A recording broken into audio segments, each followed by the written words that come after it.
Hello everyone, I am doctor Praveen Khapekar, नवसार शिशु बारुशन के। दोस्तों, टाइफाइड जैसी बीमारी भी अब छोटी छोटी दवाइयों से ठीक नहीं हो पा रही है और इसे ठीक करने के लिए हमें बहुत ही महंगी दवाइयों का उपयोग करना पड़ रहा है। इसकी जो मुख्य वजह है कि हम छोटी छोटी चीज़ों के लिए जो है एंटीबायोटिक खाते रहते हैं। हम सोचते कि जो है तुरंत ठीक हो जाए, लेकिन इससे जो है बीमारियां और भी फैलती जा रही है। काफ़ी बार इससे जान जाने का भी खतरा रहता है। हमारे साथ यहाँ पर एक पेशेंट है जिसकी उम्र है 17 साल। इन्हें टाइफाइड हुआ था, अस्पताल में भर्ती हो गए थे। 3 दिन के बाद में इनका बुखार और भी बढ़ गया। जो बच्ची है बिल्कुल सुस्त हो गई, इससे बात नहीं कर पा रही थी, ठंडी लग के बुखार आ रहा था। टाइफाइड जो है गंभीर टाइफाइड में बदल गया था। तो आइए इस बच्ची की माँ से हम सुनते कि इसके साथ क्या हुआ। माझं नाव कविता आनंदमुन, मुलीचं नाव त्रिशा आनंदमुन, वय 17।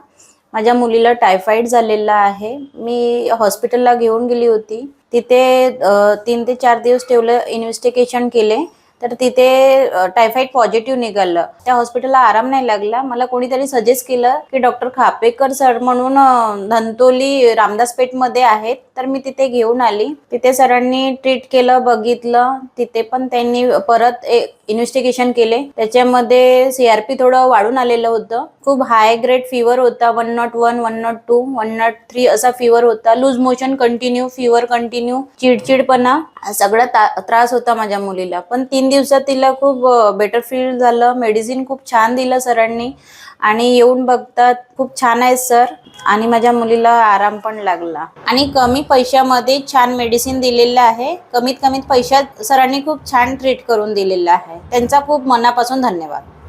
तो यहाँ पर आप लोगों ने जैसे देखा कि इन्हें टाइफाइड हुआ था, जांच कराए थे तो पता चल गया था। 3 दिन तक दवाइयाँ दी गई, फिर भी वो ठीक नहीं हो पाए और उसकी स्थिति और भी खराब हो गई। और फिर ये हमारे अस्पताल में आए। यहाँ पर इन्हें जो है 3-4 प्रकार की दवाई लगी, फिर जाकर ये लड़की ठीक हुई। दोस्तों, आइए हम लोग जानते हैं टाइफाइड बुखार के बारे में। टाइफाइड फीवर जो है साल्मोनेला टाइफाइड पैराटाइफाइड नाम के बैक्टीरिया से होता है। यह संक्रमित पानी या खाद्य पदार्थ के संपर्क में आने से होता है। तो साधारणतः जब हम लोग जो है किसी सोशल गैदरिंग में जाते हैं, शादी में जाते हैं, किसी प्रोग्राम में जाते हैं और वहाँ मास में लोग रहते हैं, इसमें बहुत सारे लोग कैरियर रहते हैं, स्पेशली जो फूड सर्व करते हैं। तो बैक्टीरिया जो है फूड के थ्रू हमारी बॉडी में ट्रांसमिट हो जाता है और बैक्टीरिया में संपर्क के आने के से 1 से 3 हफ्ते बाद जो है हमें लक्षण दिखने चालू हो जाते हैं। टाइफाइड जो है इंडिया में जो है लगातार फैलते जा रहा है और स्पेशली जो है 5 से 15 साल की उम्र के बीच के लोगों को ज़्यादा होता है। लेकिन अब यह भी देखने में आ रहा है कि 1 साल के नीचे वाले बच्चों को भी जो है टाइफाइड हो रहा है। और काफ़ी बार यह भी देखने में आया था कि बहुत सारे लोग जो है बाहर कंट्री से जब इंडिया में आते हैं, घूमने के लिए आते हैं, किसी शादी समारोह में आते हैं, तो वो टाइफाइड के संपर्क में आ जाते हैं और काफ़ी बार ये बहुत ही सीरियस टाइफाइड हो जाता है। तो इस बात का भी ध्यान रखिएगा। आइए हम जानते हैं टाइफाइड के लक्षण के बारे में। बुखार जो कि धीरे धीरे बढ़ते चले जाता है 103, 104 तक। सर दर्द, हाथ पैर में दर्द, थकान, लूज मोशन या कॉन्स्टिपेशन। अब टाइफाइड की जो दूसरी स्टेज रहती है उसे हम लोग कहते हैं सीरियस टाइफाइड। अगर पहली स्टेज में डायग्नोसिस नहीं बन पाया तो जो है हम दूसरी स्टेज में प्रवेश कर जाते हैं। अब जो टाइफाइड की जो दूसरी स्टेज होती है उसमें हमें जो कुछ गंभीर लक्षण दिखते हैं। टाइफाइड में क्या होता है कि अतियों में फोड़े बन जाते हैं और काफ़ी बार जो है अतियों में जो है छेद बन जाते हैं, इसे कहते हैं परफोरेशन।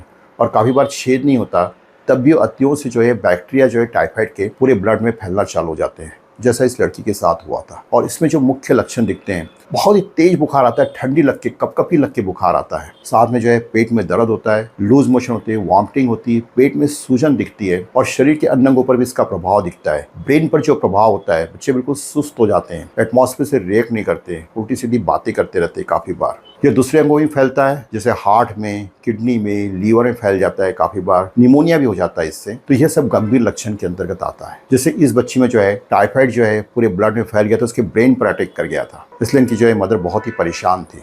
टाइफाइड बीमारी के लिए हमें क्या जांच करवानी चाहिए?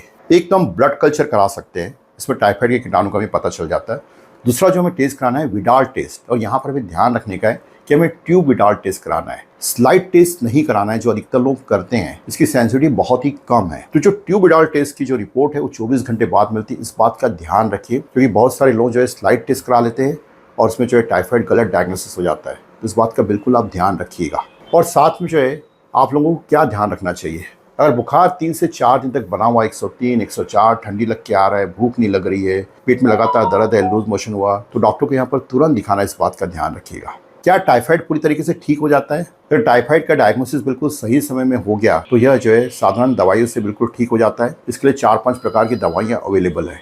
लेकिन यह देखने में आया है कि अगर टाइफाइड पूरे शरीर में फैल गया है तो काफ़ी बार ये जानलेवा भी साबित होता है। इस बात का ध्यान रखिएगा। टाइफाइड से बचाव के लिए हमें क्या करना चाहिए? इसके लिए सबसे जो आसान तरीका है वह है वैक्सीन, जो कि बहुत ही आसानी से अवेलेबल है। 2 साल के नीचे बच्चे को हम 2 डोज लगाते हैं, 6 महीने से लेकर 9 महीने में, और उसके बाद 2 साल में। और 2 साल से 45 साल के बीच में हम एक सिंगल डोज लगा दें तो टाइफाइड से जो है प्रोटेक्शन हो जाता है। इस बात का ध्यान रखिएगा। अगर आप लोगों ने अपने बच्चे को और खुद को भी जो है टाइफाइड का वैक्सीन नहीं लगाया हुआ है, या फिर आप किसी शादी समारोह में जाने वाले हैं, या बाहर कंट्री से आप क्या इधर आने वाले इंडिया में लोग, तो उन्हें रिकमेंड करिएगा कि वैक्सीन आप जरूर लगाइएगा, क्योंकि टाइफाइड होने की संभावना बहुत ही ज़्यादा रहती है ऐसे कंडीशन में। और बचाव के लिए हमें क्या क्या करना चाहिए? स्ट्रीट फूड खाने से बचिए।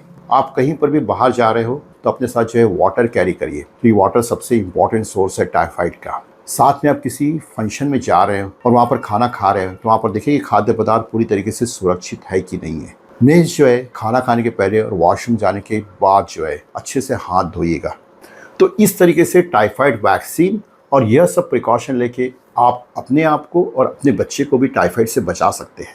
दोस्तों, मैं आशा करता हूँ कि इस वीडियो में टाइफाइड के बारे में जो जानकारी दी है वो आपके लिए बहुत ही उपयोगी होगी। इस वीडियो को लाइक करिए, अपने दोस्तों और परिवार के साथ शेयर करिए, साथ में चैनल को सब्सक्राइब करिए, जिससे आपको आने वाले वीडियो के बारे में जानकारी मिलेगी।